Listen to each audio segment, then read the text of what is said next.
Eu quero falar sobre o profeta Jeremias e vou falar o capítulo 30 desse profeta. Só que primeiro é bom a gente se situar no tempo, né? Porque se eu falar o profeta agora e não se situar no tempo, então a mensagem ela não fica assim tão rica.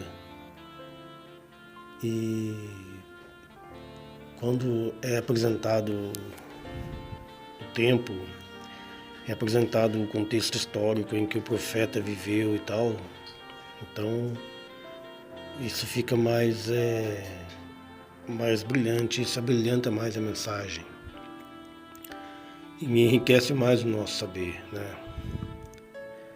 Mas enfim, vamos lá então. Um dos pontos-chave que a gente tem que ter em mente ao ler, ao meditar em qualquer profeta é as duas casas de Israel, as festas. Pelo menos esses dois é preciso a gente ter em mente, e o profeta ganha mais luz quando a gente tem conhecimento dessas coisas. Então, os reinados também, né? Para você saber no que, tipo assim, em qual reinado tal profeta reinou, teve seu ministério. Então, isso é muito importante. E o que eu vou falar agora, então, vai ser basicamente isso.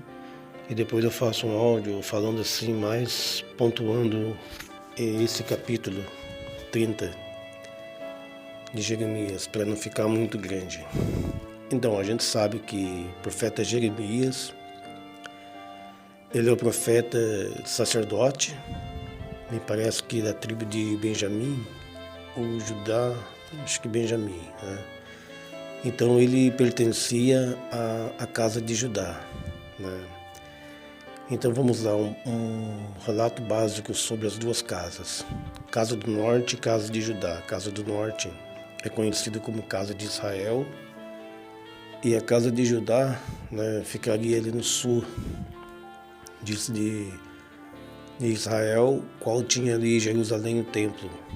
E Jerusalém era a capital do reino de Judá. E o reino do norte era composto por 10 tribos, e o reino do sul composto por 2 tribos, Judá e Benjamim. E a gente sabe que houve uma divisão, né? Quando houve a divisão, eram 12 tribos, então se formaram esses reinos. E quando o profeta Jeremias ele nasce, já fazia em torno de 70 anos que a casa de Israel já tinha sido desmanchada, desfeita.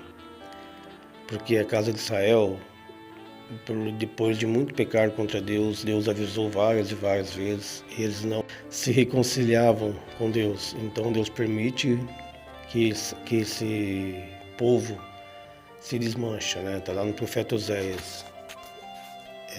Esse povo deixa de ser povo de Deus, deixa de ser reino.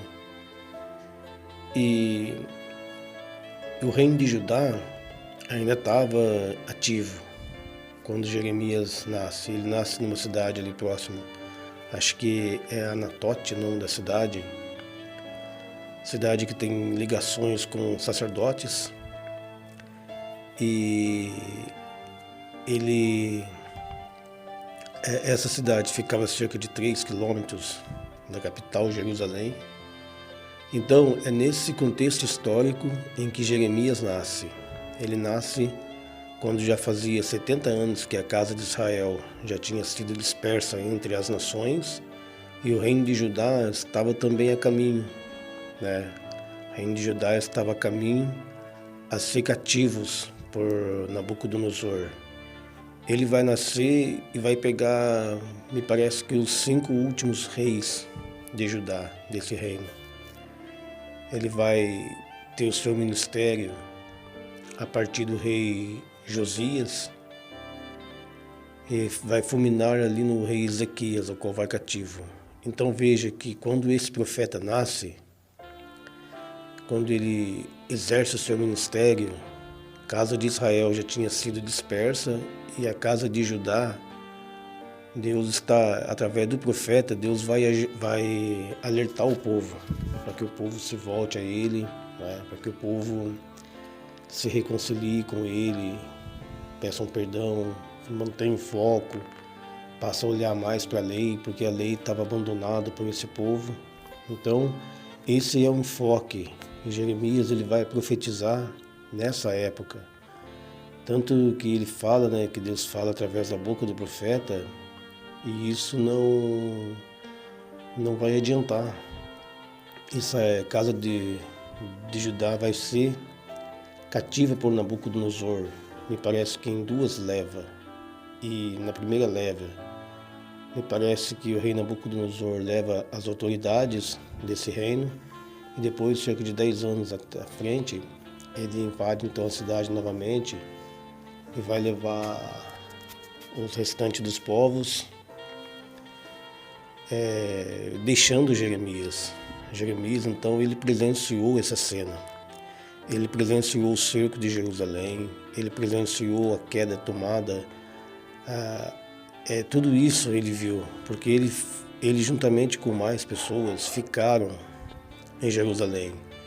Porque é sempre assim, tanto o cativo da casa do norte, quanto o cativo da casa do sul, no caso aí Judá, sempre ficaram pessoas, né?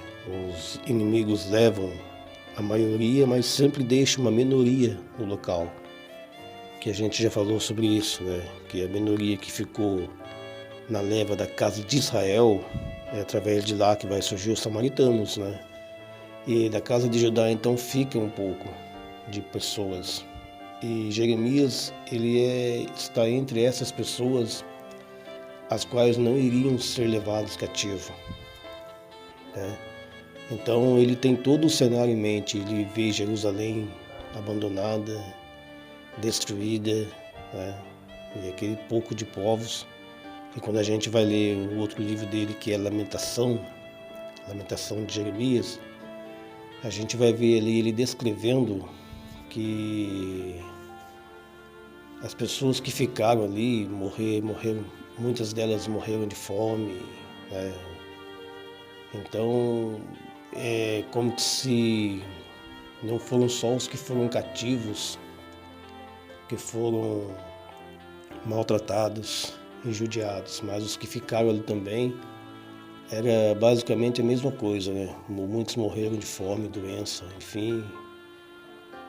Isso a gente encontra lá na Lamentação de Jeremias. Então, esse é o contexto histórico em que o profeta Jeremias, ele viveu. O reino do norte já tinha tombado e o reino do sul estava caminhando a ser tombado e chega a ser tombado na época em que ele vive. Então ele presenciou toda essa cena.